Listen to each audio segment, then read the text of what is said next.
What's going on, everyone? Jeremy here with Unsleeved Media. We've got some Magic the Gathering news.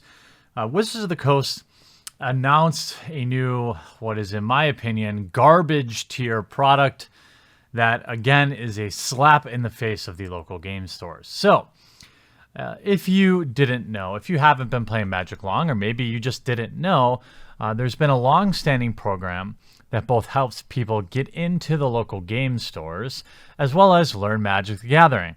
There are these free kind of intro player decks that Wizards of the Coast has often stocked at local game stores. I've always supported this, and many times in videos, comment sections on Twitter, or via email, people will ask me, Jeremy, how do I start Magic the Gathering? What do you think? Usually I'll say, head into a local game store and get one of the free decks. Maybe they'll give you both because they usually have plenty to go around. Or consider like a deck builder's toolkit or a dual deck, just because the decks are pre-made. When you're just starting out, deck building is a more advanced tactic and more advanced feature. It's good to have a deck that's kind of ready to go. And late last year, I believe it was discovered that trash recycling company MJ Holdings, the company responsible for bringing Walmart big box stores exclusive local game store products like Modern Masters, Vintage Masters, and Unstable, was actually selling these free decks, including a spin down, for $12.99, if I remember the price. I looked at them on my channel. This, of course, is absurd. These are free products that are available at any local game store. Now, you might be saying to me, Jeremy, not everyone has a local game store. And unfortunately, that's true. In fact, probably most people don't have a local game store as close or as reasonably close as they might have a Walmart, Target, Meijer, or any place, Walgreens, that might sell these types of items. And so I think it's a net positive that the Magic products are there. However, this particular product was a standalone product that gave people like me in the position of sharing content a great reason to send people into the local game stores. Now, over the years, people have fewer and fewer reasons to go into your local game store, and thus they are closing countrywide, much like comic book stores. And this is the fault of the companies giving up on supporting them, giving them exclusive products, choosing profit over community. A game that touts itself on community and bans players if they deem them bad for the community often makes hugely devastating decisions for said community. Many of my peers on YouTube will often talk about how you can't play Magic at Walmart or Target, yet few people speak out against it. I remember, I believe the professor roasted this product very well, and I agree with his take. Now we see Wizards of the Coast doubling down on it and releasing yet another product that's going to be available at the big box stores. Now, I really have no big problems, to be honest with you. Look, you want to have the Challenger decks there? Fine by me. You want to have dual decks there? Fine by me. You want to have packs. You want to have starter Planeswalker decks. You want to have gift boxes, fat packs, toolkits. All fine by me.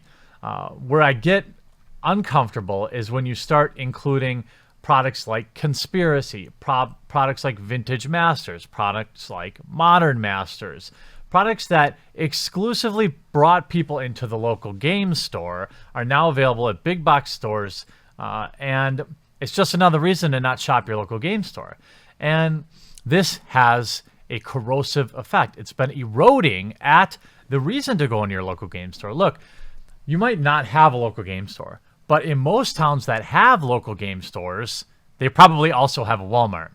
And the fact that it's available in both spots makes it all too easy to just buy it at Walmart and never go into your local game store again.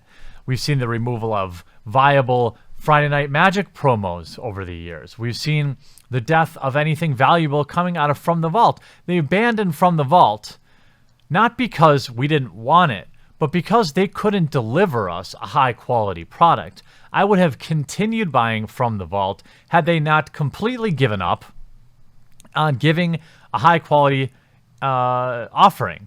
This last one, Transform, was a complete joke. And the last couple have been terrible. Now, I didn't not buy them because I don't like the product. I didn't buy them because the foiling process was garbo and the card selection was garbo. They could have improved that rather than accept their own failures. They just end the product line. They blame us, the customer, for not buying it. Now they release the exact same item. This is exactly the same as the MJ Holdings garbage product that sold the free intro decks with just a few small changes. Now, it has 2 die in it or 2 dice in it instead of 1. But other than that, you have 2 garbage tier decks that will be available at local game stores, at big box stores. On October 5th, we'll be releasing a new Learn to Play product aimed at helping new players. Well, you had a product that helped new players greatly called Duels of the Planeswalkers, and you threw that away. Learn to play quickly. The Spellslinger kit will contain 2 60-card decks, Learn to Play guides, a booklet featuring the world and rules of Magic, 2 cards, 2 spin down die, and 60-card decks. The MSRP is $14.99. This is basically the same price that MJ Holdings was charging for the free decks. And what I think the sad thing is a lot of people bought them. A lot of grandmothers and aunts and uncles who wanted to buy their kids or their nephew or their niece a product that, they knew they liked Magic. They bought it. They bought them a product that they could have gotten for free at another local game store. And let me address the local game store argument here for a second. A lot of people would say, okay, I don't have a local game store in my town, so I'm glad that this product exists for me. And you have a point. But let me offer a counterpoint. What if Wizards of the Coast provided these decks to their largest retailers, to the large big box stores like Channel Fireball, Star City Games, Card Kingdom, TCG Player, and they made them available for free, limit 1 per customer, you pay the shipping. Wouldn't that solve the problem? So you pay the $4.95 it costs to ship it, $2.95. I don't know a lot about shipping, but this should ship in a bubble mailer pretty affordably. So you'll pay the $5, and as part of the fee, as part of the privilege for distributors and these large big box places, they have to do a little bit of this. But you know what this also does? You know what that also does? Is it gets customers in these online stores, right?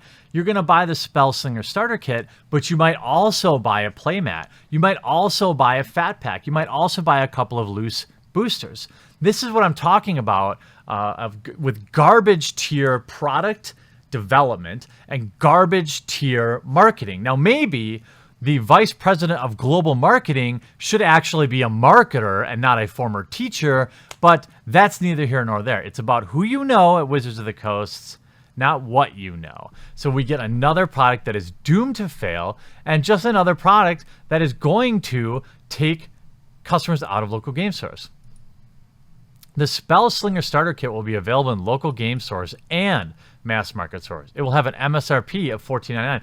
What about the free decks, right? Why didn't you? What local game store is going to carry this garbage product? None of them. Why wouldn't they want to give their customers decks for free, then sell them this trash? And since it comes out after Guild of Ravnica, the kit will contain a number of cards from that set. We're still a few weeks away from previews for that set, so the deck lists below, they'll be listed simply as GRN card. We'll update the deck list once they've taken place. Now, these decks, Shivan Dragon, there's some value in here, but very little. And there shouldn't be. These are free cards. Galta, maybe people might like that. Palaka Worm, Ravenous Chupacabra. You have a green-black deck here, Llanowar Elves. These decks should be playing all vanilla creatures, which it looks like they are. But, Verdant Sun Avatar, I guess. Gravewalker, it's fine. But why not make these the free decks?